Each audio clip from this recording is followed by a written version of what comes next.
first drift of the day and first time out with a new differential, so I'm gonna go maybe a little bit easy on it to not be too crazy on a brand new differential. It needs a little bit of time to be driven in.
So after the issue with the rear drive axles, the rear axles, where all the bolts were broken, I went out testing after I fixed that and found out that my diff was a little bit funky.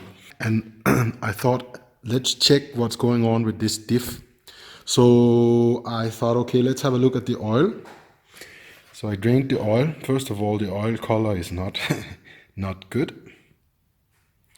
And second of all, you can see the debris here. It's full with metal. And the oil plug, which I put back in for now, is, I mean, it was this much longer than it normally is, just built up with metal and stuff. So something's definitely wrong. It's also got a lot worse. When I now spin this wheel,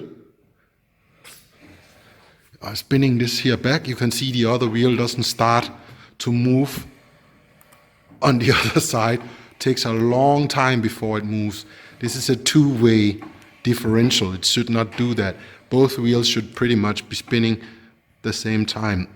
And inside the diff, I believe, and we will see in a moment because I'm going to take it all down, I believe once we open that the crown wheel, the big wheel that sits in there, I think maybe that has lost a couple of tooth, or I don't know, the other wheel that comes from here and sits and drive the big ring, maybe it's called a pinion. I don't know if you call it a rack and pinion. I don't really know. It doesn't really matter. You guys know what I'm talking about. So let's get the diff off and have a closer look. I just high power pressure wash it, or whatever that's called. just to get it clean. I mean, it needed to be cleaned just once in its life. So yeah, so now it's good and clean, so I'm ready to take it apart. It's of course out of the car. There's just a big hole up there now, and yeah, that's about it.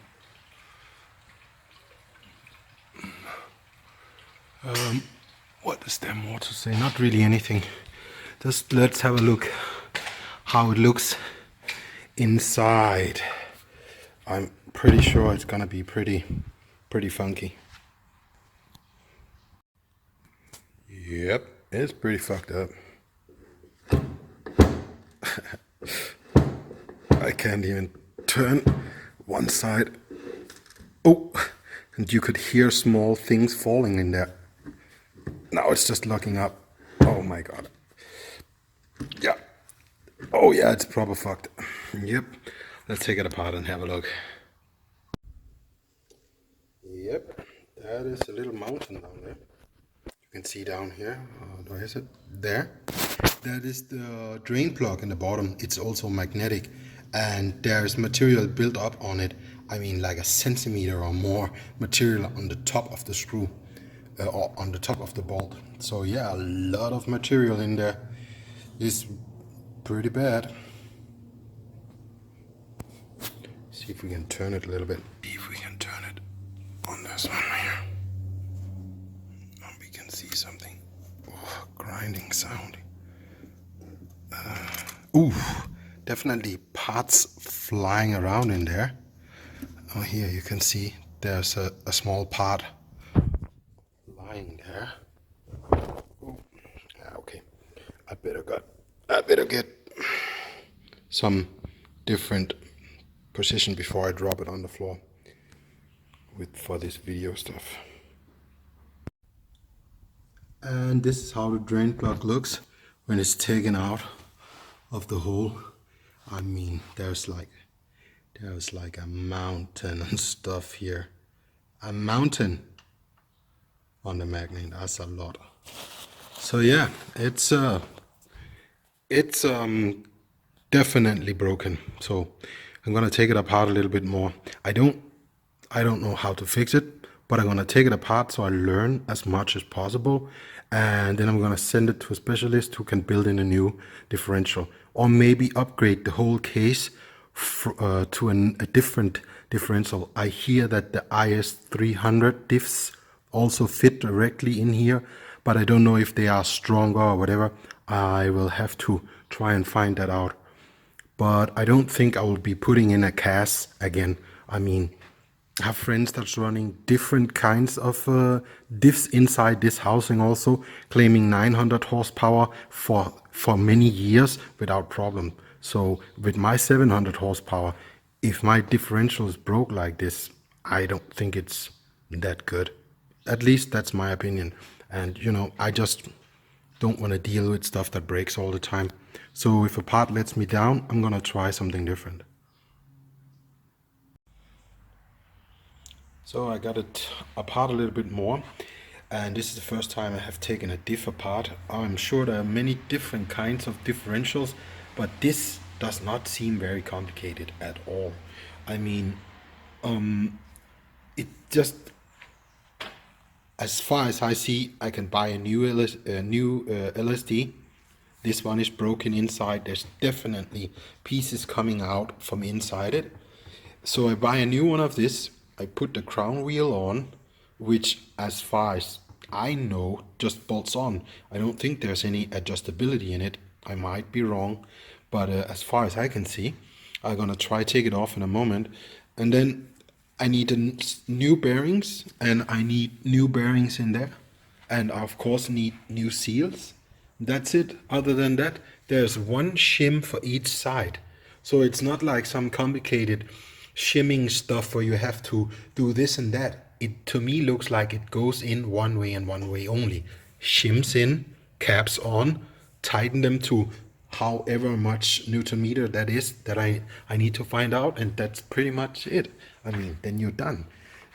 The only issues will be pressing on the bearings which not gonna be that big of an issue. I have a press, and then this part here, I have to take that out, and look how that looks if I also have the tools and everything to press that on. But other than that, I'm happy that I took it apart and not just send it away, because I feel now I can also do my own diffs.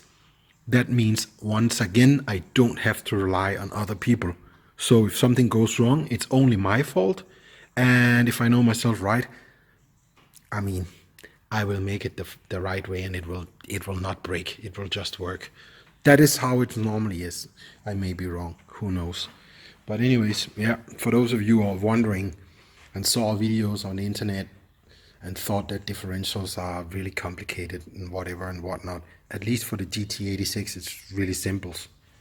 Axle stops out. You can almost take them out with your hand. The lid, the back cover off, that's just a couple of bolts, then it's off. Then you take these 4 bolts out, you can take the caps out, then you can hammer the shims out. The shims, they sit like here, then you can just from inside tap them out slowly. Once you get one side out, the other one is really easy. This is part of the bearings, so I just marked them, but they are not going back in. There will be a complete new bearing with a cap and everything coming. So you put that on and slide the socket. Took the ring off. That was just getting all the bolts off, and then I tapped it with a rubber mallet all the way around, so it gave a little bit of space, and then I could put a screwdriver between and then just wiggle it all the way around, and it came right off. Now when I'm gonna put it back on again on the new what do you call it, on new LSD, I will make the LSD cold, put it in the freezer, and I will make this ring hot. That's how it will be easier to get it on and align with the bolt holes and everything. At least that's what I'm thinking. So yeah, anyways, more stuff to take apart, then to make a list of all the parts that I need, and yeah, then it should be easy sailing from there on. So more stuff out.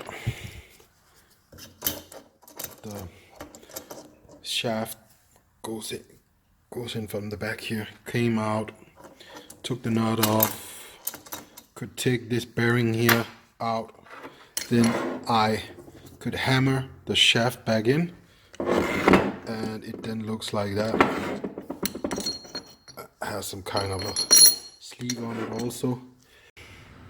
So some video of the actual LSD, taking that apart just so we can see. I just only opened the lid of it and that already came out of it. So I got some more stuff off. As you can see, it's just filled with metal. I got this big retainer thing plate up, and inside of here is then completely trashed, and there you go. So you can see where it broke. It broke in this gear. This is supposed to be one, I think it's supposed to be one piece, and it's just completely broken in here. So that's where it failed. In all of these, they just broke, and yeah, I don't know exactly what to say, but that's it. It's just trash. So here we have it all taken apart and cleaned up a little bit, and I must say, I am not an expert, but to me it looks like there's been a flaw in the material. When they made it, there's been air inside of it, making small cavities and small bubbles, because these brakes are not clean brakes. That is not a clean brake. That is not a brake because the force was too great, you know. On the other side, it looks a little bit more clean, you know, but definitely not some of these ones. It looks like it was not forged the right way or had some problem in the process, and that's why it broke. And once a little part broke, then everything broke. And that's pretty much what happened. So it's time for putting the new OS Giken Diff inside, or LSD, inside of the, where is it, housing down there. With all these parts. This is the old broken cast differential. This is a two-way differential OS Giken put together for me. It took 2 months to get it, which I am not really happy about, but you know, that's how it is in this industry. You have to wait. So yeah, let's get on with it. So some nice progress. I got the housing all cleaned up. I got the what is it, final drive, rack and pinion, I don't even know what it's called. Anyways, I got this thing back in with the new bearings, the front on. I'm waiting for my Toyota friend to tell me the nut that sits here, how much torque you actually torque that, because if you just do it a little bit too much, you can't turn the shaft. So it's gotta, I think either you do it by hand, by feel, or there are some specific torque also on that bolt that I have to find out. Also the I think it's called pinion gear or whatever goes here. Those bolts that goes in there, they all need to be Loctite, but I also need to know what are the torque specifications on those, and also the clamps that sit here and hold the LSD in place.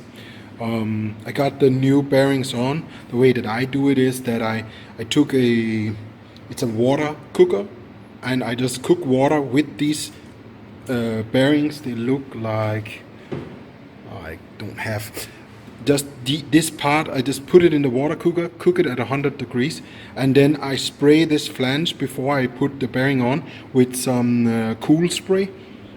I mean, you in your country probably called something different, but it can cool to minus 45 or whatever. So if you do that, then it goes on real easy. Actually, I could almost just drop it on and just tap it, and then it sat there. So that was a good way of doing that. That was some of the biggest issue. What was the biggest issue? That was to get the big bearing off the pinion or rack or pinion gear or whatever it's called. It's gotta that's gotta be this one. This part sits there. That was a little bit difficult. I had to use my press and then a clamping tool so that I could clamp around it and then press it off. Now putting it back on was actually not that hard, also because I cooled the shaft with the spray, and then I heated up the bearing before I put it on in the same way. And if you don't know what I mean, it's like this, you know, just like from your kitchen, a water cooker, I don't know, I just drop the bearing down there and then I just cook it a little bit, you know, just to get it nice and hot, 100 degrees. That makes a difference. At least that's what I think. So anyways, here we have it, waiting for those torque specs that I need, and then I can continue and get it finished and done. That's it. A little more. The diff is, the LSD or whatever we call it, is now inside the housing. I still need to put all the bolts in and put Loctite and torque them, but I still don't have the torque specifications, so I just decided to kind of put it in for now to see everything fits and works and everything, and then I'm just waiting on those torque specification. I should be able to just take a bolt out and put Loctite on it, put it in, torque it, and just do it all the way around, you know, so by turning it. The seals I'm gonna put in now, new seals, and yeah, then this thing is pretty much done. I mean, I cleaned up the surfaces already, so once I'm done, all I have to do is just put on some, I don't know what you call it, seam sealer. No, I don't. Gasket sealer or something. I use this one, recommended from my friend who is a Toyota dealer. I don't know if you can see it. Wood Super ATV silicone black. I use that for pretty much everything. Engine and differentials and water pumps and whatever. So yeah. So yeah, that's it. Oh yeah. Of course, I'm also gonna just test and see that everything looks good. So I'm of course going to check and just see that everything is lines up nice. I just painted a little bit of on these on this wheel so I can see how it how it all works in a moment when I turn it.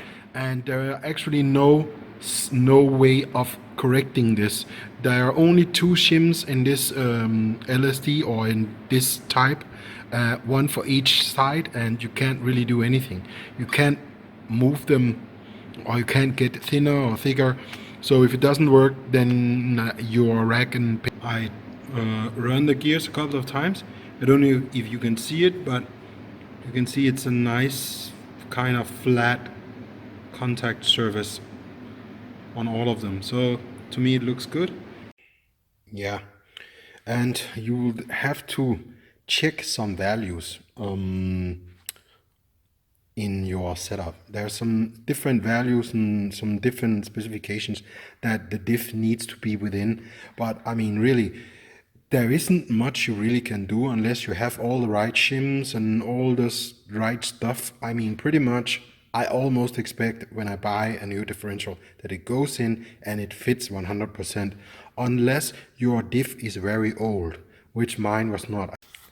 That's the measurement I was talking about that I for me at least was important, because I had the pinion out, gear out, and put new bearings, and this needs to be 1.1 to 1.9, so basically 1 to 2 Newton meter.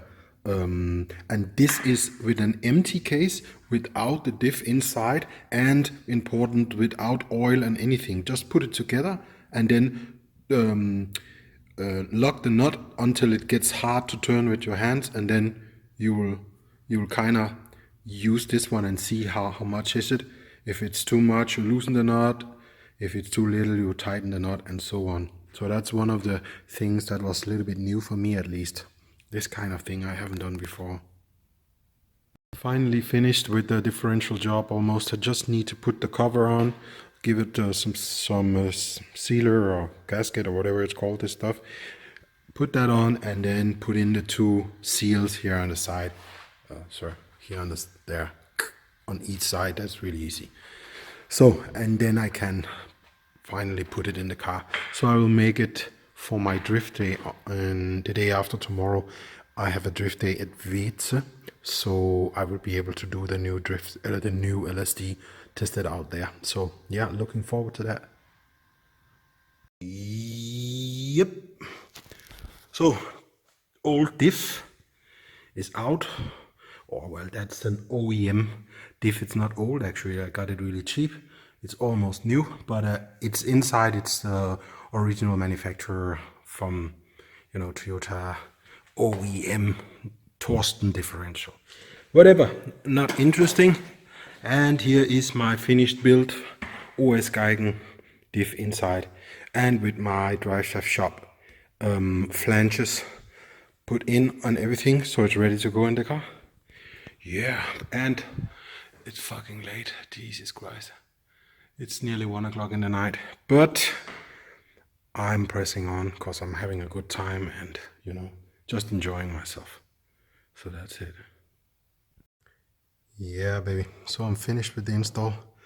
Everything's good. New oil in, torqued down, everything perfect. Just need to put the exhaust on, and then I'm done for today. So that's it. The car is packed and I'm ready to go to Weeze. I will leave today, sleep there, and be fresh tomorrow morning for a day of drifting.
So it's the end of a very nice drift day. Car just worked perfect like it does always now. Yeah, it was just a nice day. The good thing also is that now I got a new camera. It's cheaper than the GoPro, but so much better. So thank you, Sony, for making a really nice camera with some really nice sound. So hopefully this will be a good video for you guys finally. Then I think maybe I'm gonna buy one more of these Sony cameras so we could have some even better footage maybe next time from inside the car and outside. Yeah, something like that. That's it for this little vlog. Remember, if you like to follow what I do, I don't post regularly. I just post sometimes when I have time. Sometimes my material is a little bit old because I haven't had time to post it. That's just how it is. But if you enjoy what I make, like down there and subscribe and all that good stuff. Yeah, that's it, guys. Bye.